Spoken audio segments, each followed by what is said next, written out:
Hi, this is Garrett. I got a list here. I put it together so we can take a quick look at some refrigerants and have a discussion. This is about the refrigerant types. So if you see here, underneath the refrigerant types, we begin listing refrigerants. CFCs, HCFCs, HFCs, HFOs, and HC, hydrocarbons. Now, we might not be super familiar with understanding these refrigerants by their chemical name, right? That's what a CFC means. So you see next to it, chlorofluorocarbon.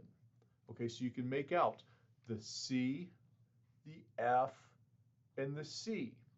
These are three different types of atoms that combined chemically make up that refrigerant.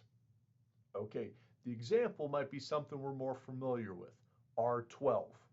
So R12 is a very old refrigerant, and you probably won't handle much of it at all, or maybe not even hear of it. That is by design. So refrigerants on this list are subject to a phase down right now in the United States. The goal is that we will be moving away from these CFCs, these hydrochlorofluorocarbons, such as R22, a very popular refrigerant for a long time, and also what we're seeing is the phase down of some HFCs as well.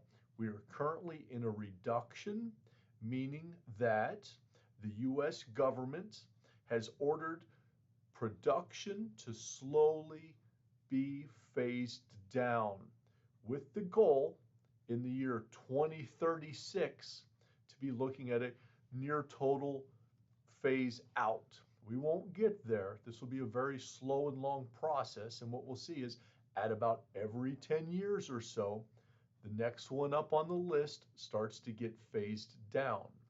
And so with this phase down, what you'll see is still down here in our HFCs and in our HFOs, two of the popular refrigerants.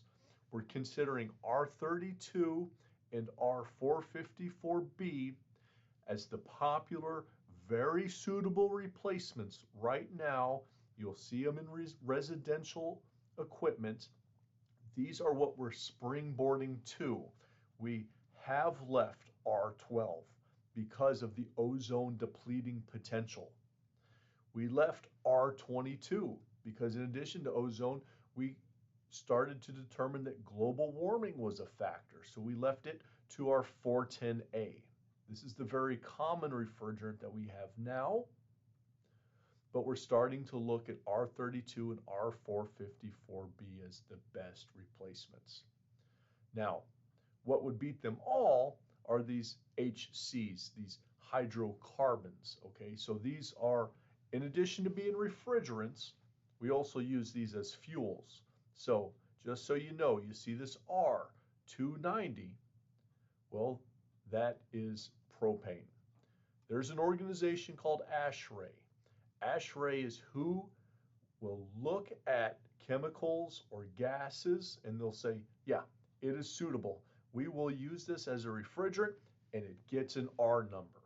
So way back when the ASHRAE scientists took a look at water and they said, well, yes, we can put that into a system. We can increase its pressure. We can decrease its pressure. We can get a net cooling effect. Thus, water is a refrigerant and it gets its R number, R718. Okay, so this R290 propane is a fuel, yes, but you wouldn't want to try to burn this fuel. This propane has far less impurities in it. Okay, this is a much more higher refined product. This propane, being R290, is a refrigerant only. Now, what else have we got on the list? A couple other ones, like I was mentioning, ASHRAE and the R numbering system. So we got a couple common gases and not so common gases, but we've probably heard of most of them that still do have consideration, sometimes place available in equipment. So R704, helium, the ammonia, water. Now, water is a refrigerant, although you could also call that water slash steam if you wanted to use that steam to control temperature, regulate, and cause to reject heat. We've also got our nitrogen, ART-729, calling it good old-fashioned air. What is that? Well, take a deep breath. If you take a deep breath, all that gas that you've just inhaled, that's air, right? Chemical composition of that, we know it's mostly nitrogen, okay? However, it does have oxygen in it as well. And so that combination, that makeup of our air, R729. Oxygen, argon, and carbon dioxide. Okay, so we exhale that big deep breath.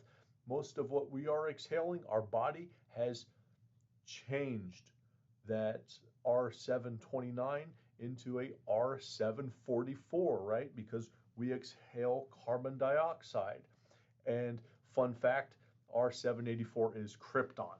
Okay, so krypton likes to be a liquid. However, it can exist in a gas as a very, very low temperature into the negative boiling point, which makes it suitable for only cryogenic, very, very cold applications.